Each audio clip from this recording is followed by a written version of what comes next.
आज जो कहानी मैं आपको सुना रही हूँ इसका नाम है कर्ज।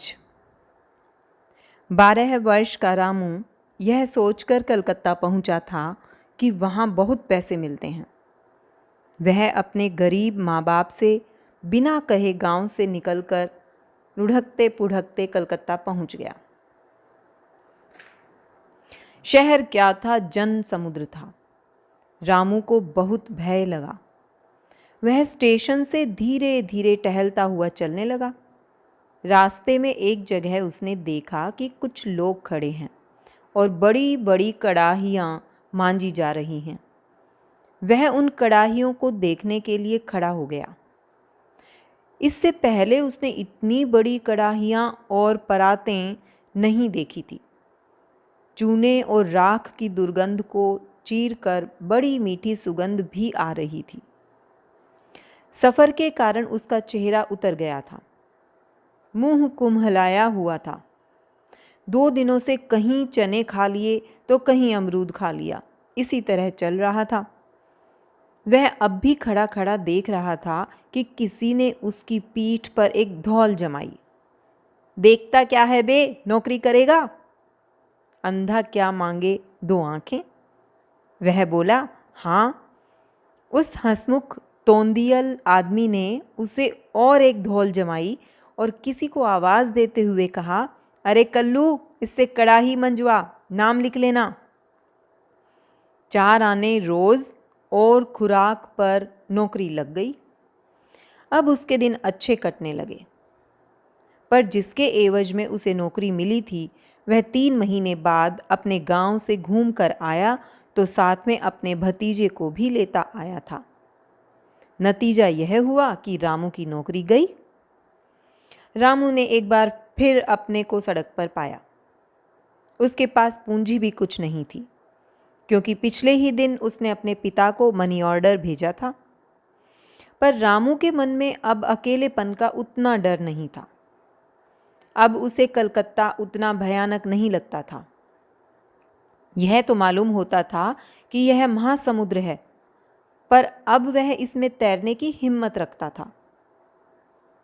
पर जब 2-3 घंटे सड़कों पर फिरा और इस बार उसे किसी ने नहीं पूछा तो वह कुछ कुछ निराश हो चला।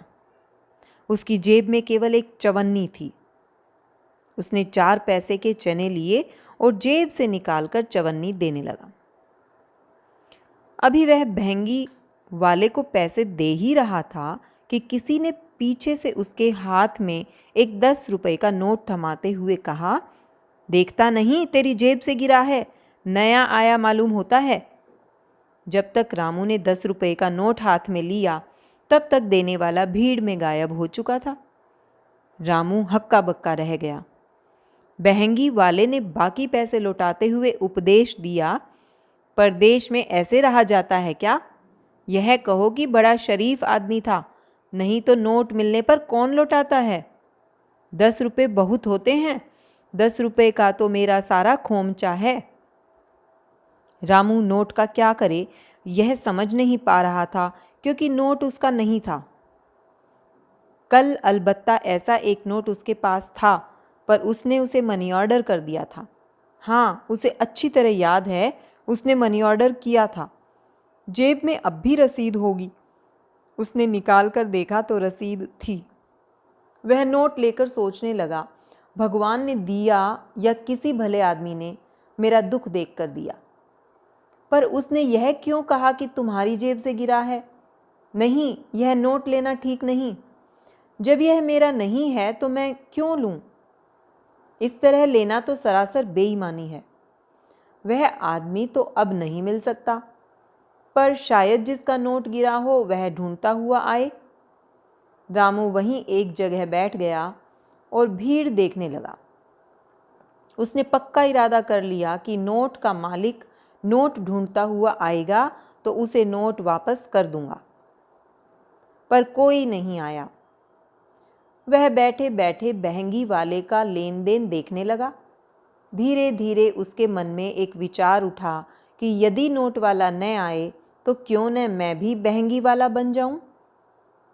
3 घंटे बाद रामू वहां से उठा। उसने यह तय कर लिया था कि मैं इस नोट को अपनी पूंजी बनाकर छोटी सी महंगी लगाना शुरू करूँगा। उसका मन शांत नहीं था, इसलिए उसने तय किया कि मुनाफे से 10 रुपया दान दे देगा। पर यह फैसला करने पर भी मन दुखी ही रहा। वह अपने को उलाहना दे रहा था कि मैंने उस आदमी से यह क्यों नहीं कहा कि नहीं भाई, यह नोट मेरा नहीं है।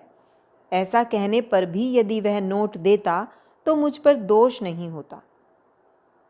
रामू ने महंगी लगाना शुरू किया और पहले वाली दुकान से मिठाइयाँ लाकर फेरी करने लगा। वह हंसमुख तोंदियल आदमी ही जिसने उसे धौल जमाई थी और नौकरी दी थी, उस दुकान का मालिक था। वह उस पर बहुत खुश था और उसकी मदद करना चाहता था, इसलिए उसे उधार पर सौदा मिलने लगा। वह रामू को दूसरे खोमचे वालों से भी सस्ते में माल देता था। इसके अलावा दुकान के नौकर चाकर भी उसे हर चीज़ तौल में कुछ ज़्यादा ही देते थे। रामू अपने माँ बाप को कुछ न कुछ पैसे भेजता रहा। थोड़े दिनों में उसने एक छोटी सी दुकान भी कर ली। फिर 1-2 साल में उसने बड़ी दुकान की और 5-6 साल में उसकी दुकान कलकत्ता भर में मशहूर हो गई। जिस दुकान में उसने कड़ाही मांजी थी, वहाँ के उस हंसमुख मालिक के मर जाने के बाद 2 कारीगर लड़कर निकल आए थे और वह रामू के साथ हो गए थे।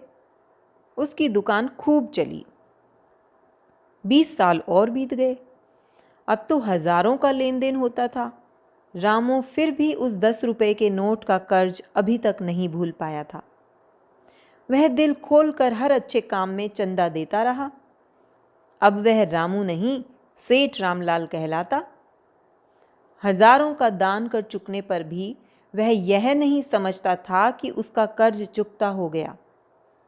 सब उसे बहुत ईमानदार बताते, पर वह उसके मन में यही गांठ बनी रही। उसकी आमदनी जितनी ही बढ़ती गई, संदेह उतना ही बढ़ता गया। इसलिए उसने दान की रकम भी बढ़ा दी। उसके लड़के उसके दान से नाराज थे, पर वह किसी की नहीं सुनता। वह कहता, मैं तो कर्ज चुकाता हूँ। क्या कर्ज है, किसका कर्ज है, किसी को पता नहीं। तो इस तरह ये कहानी यहाँ खत्म होती है। धन्यवाद।